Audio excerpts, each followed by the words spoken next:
All right.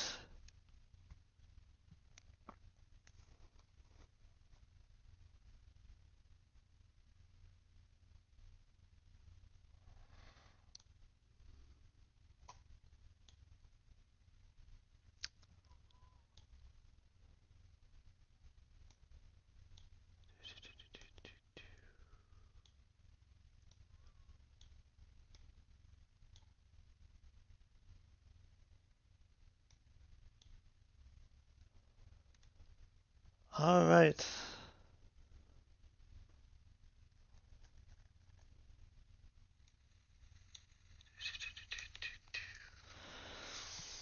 All right. It is time for the Raw WWE Raw report. It's Tuesday on the show. You know what that means? It is time for the Raw report. So, LA Knight opened up Monday Night Raw. He made his entrance to a big ovation. Too bad they're not going to do much with him. Knight said he has his eyes on the world title. Knight mentioned being in Canadian's capital city.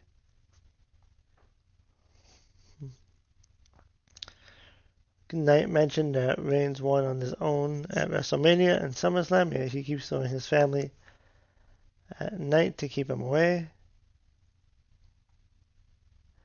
Knight said Knight says Reigns creates a tournament, but Knight doesn't qualify for it. Knight said Reigns still sends the whole family since Jimmy, Jay, and Jacob threatened him, but the other one told him every bit of truth about the darn family. Knight knows he stepped in it a bit, but he might have to get his hands dirty in the family business. Knight said he only has one guy with him.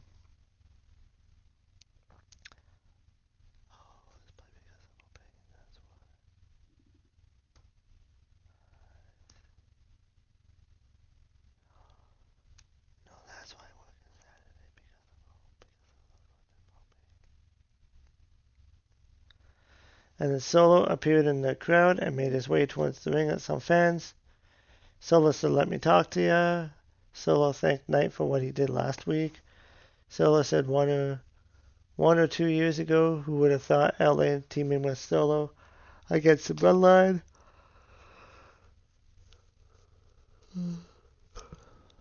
Uh, Solo appeared in the crowd, made his way. Solo said, "Let me talk to ya." He thanked Knight for what he did last week. Solo said 1 or 2 more years ago, who would have thought LA Knight teaming with Solo against the Bloodline? Solo said that Knight could have said no, but he said yeah.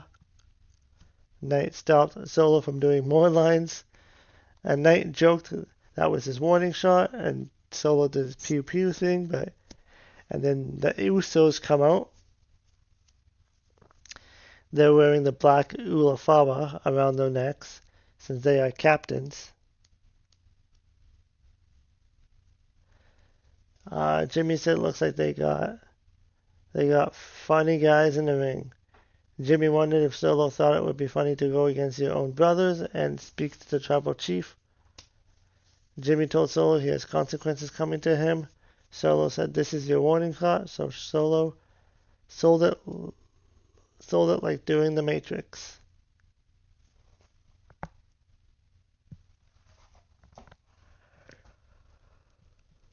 In the opening match was Stephanie Vaquer versus Roxanne Perez, with Liv Morgan and Roxanne Rodriguez. This was a really good match until like near the end there was interference. The referee was distracted and Liv grabbed Vaquer by the head and the referee never saw it. Then Becky Lynch's music played. She made her way down to ringside. Lynch went after Liv, and then Vaquer saw Raquel and kicked Raquel. Vaquer sent Raquel into the steel steps, and yeah, Stephanie Vaquer got the win. Yeah, I thought this match was good. I like Roxanne, and I like Stephanie Vaquer. I think Roxanne needs to get out of the Judgment Day. That's just my opinion.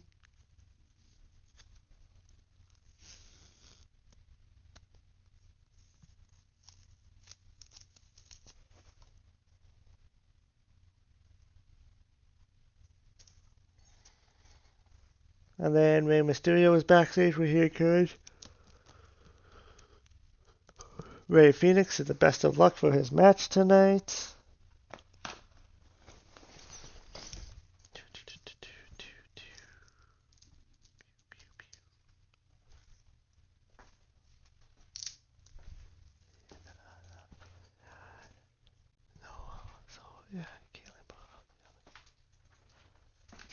So I'm gonna be stuck. I'm probably gonna be stuck working every weekend because Caitlin booked off.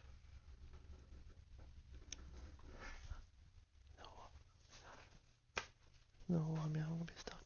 I'm gonna be stuck working every weekend because I'm probably.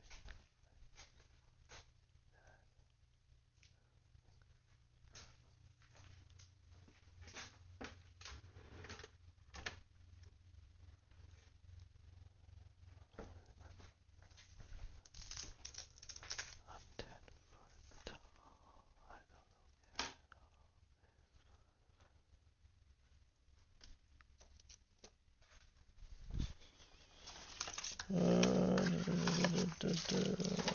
Okay, well, I can't find it.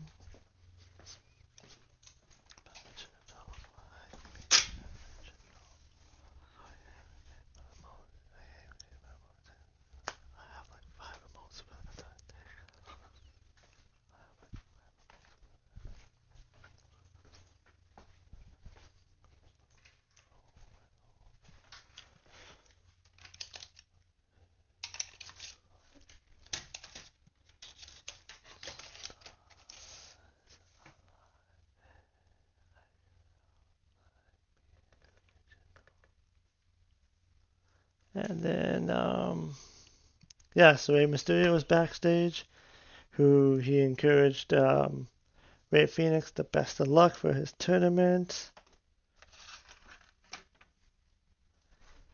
And then Dominic and JD arrived to talk to Rey. Dominic trashed Rey for treating everybody like a son instead of his own. Dominic complained about not being in the tournament. Rey sat up and Rey said, "He's not a true luchador."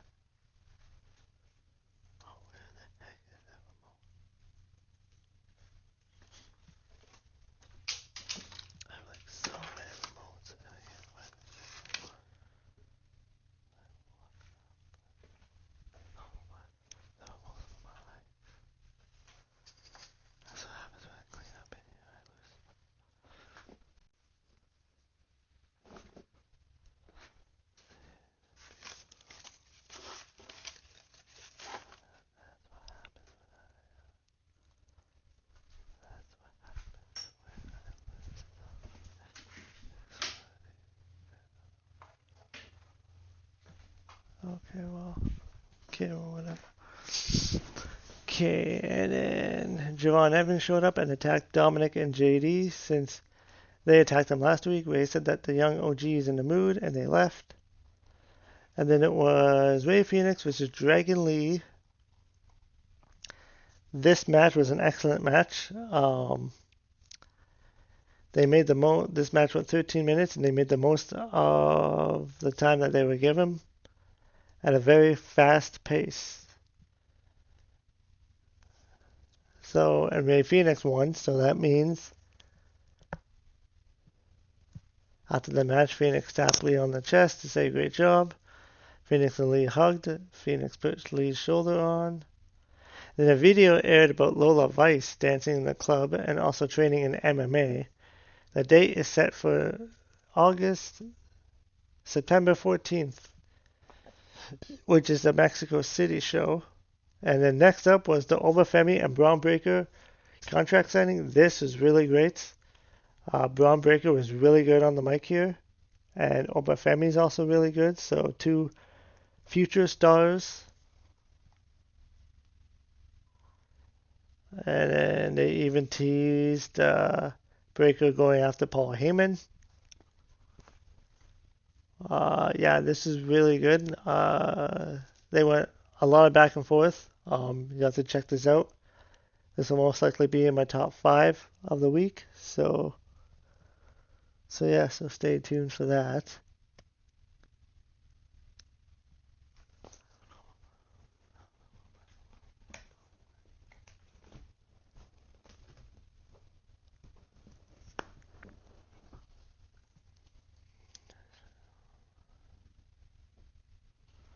And then the Usos were shown backstage when cousin Jacob approached them. Jimmy told Jacob to stay in the back and chill out. Jay said Jacob didn't do anything last week. Jacob said he was told to stand down, so that's what he did. Jacob said when the OTC tells him to run a play, that's what he does. Jay said they are captains, and he told Jacob to stand around in the back and do nothing. Big Cass versus Javon Evans. This match went 9 minutes. I actually thought this was going to be a job match, but it wasn't. And Big Cass got a win. It was a pretty decent match to give Cass a big win for his first WWE match in 8 years.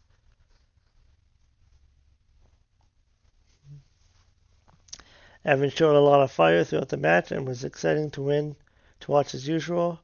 I'm sure that Big Cass won with the boot to the face since he's been using the East River Crossing Slam as a finishing move. And then after the match, Dominic JD attacked Javon Evans.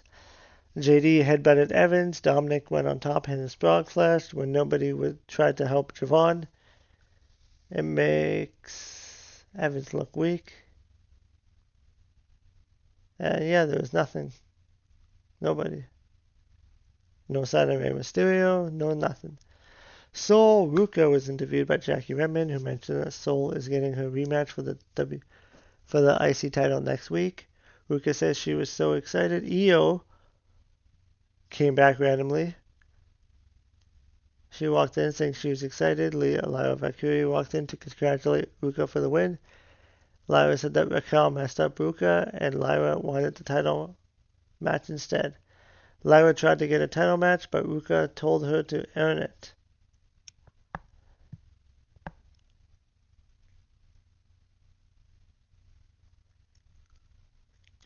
So then Lyra made a crazy face, so Sky said she was scary, and Lyra left. So it seems like they're giving Lyra the Bailey gimmick when she first started doing the split personality.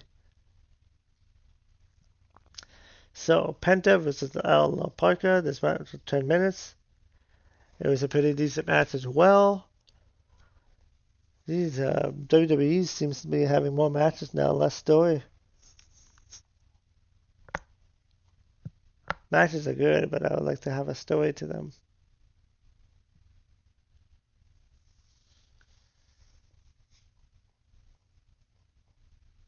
And then LA Knight was shown getting ready in the locker room. Solo thanked Knight for helping him. Knight said Solo didn't owe him a single thing. Knight said, don't make him regret this. Knight said it's not a warning shot. They need to handle this live fire. So Solo said, yeah, they touched fists. And Mysterio was interviewed by Brian Saxon in a segment that was during the break. He asked Ray his thoughts on the Penta and Ray Phoenix match next week. Ray said it will be a historical moment. And Ray talked about how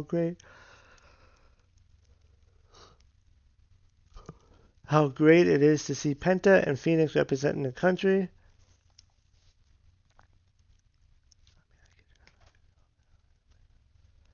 And then the video aired about Zay La Fela about his promotion to NXT. Chad Gable was backstage. Adam Pearce complimented Gable on his great match last week. Chad said he wants it to be his legacy to have great matches like that. Pearce shook his hands. Ethan Page walked up to Gable, saying he's also beat Rey Mysterio. Page claimed Gable didn't step into the ring with somebody as amazing as Page. Gable said that Page was in the same gauntlet match to earn a title shot, and Gable made him tap out. And Gable said that Page talked his way out of a championship match.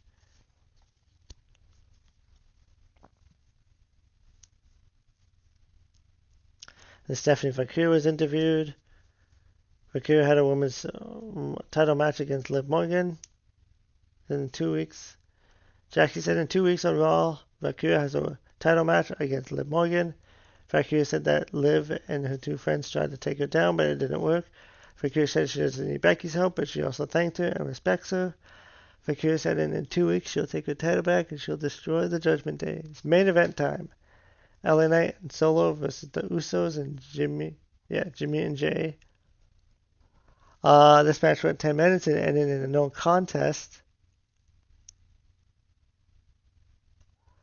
When Royce Key showed up and tackled Solo, Graves said, "Hobbs! It's Hobbs!"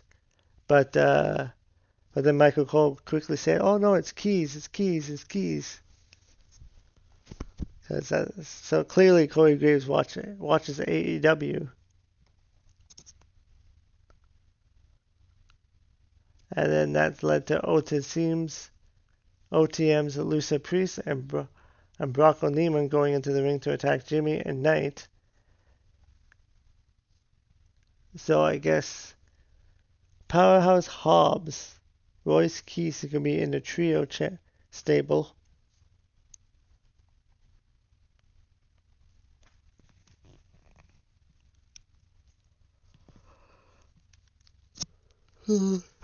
In terms of match-wise, it was a decent episode of Raw, but there wasn't really much story.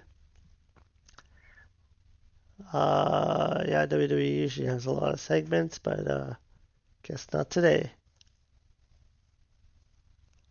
Other than that, it was a decent episode of Raw.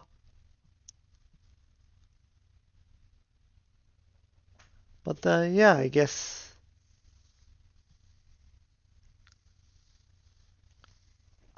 So yeah, so that is your Raw review.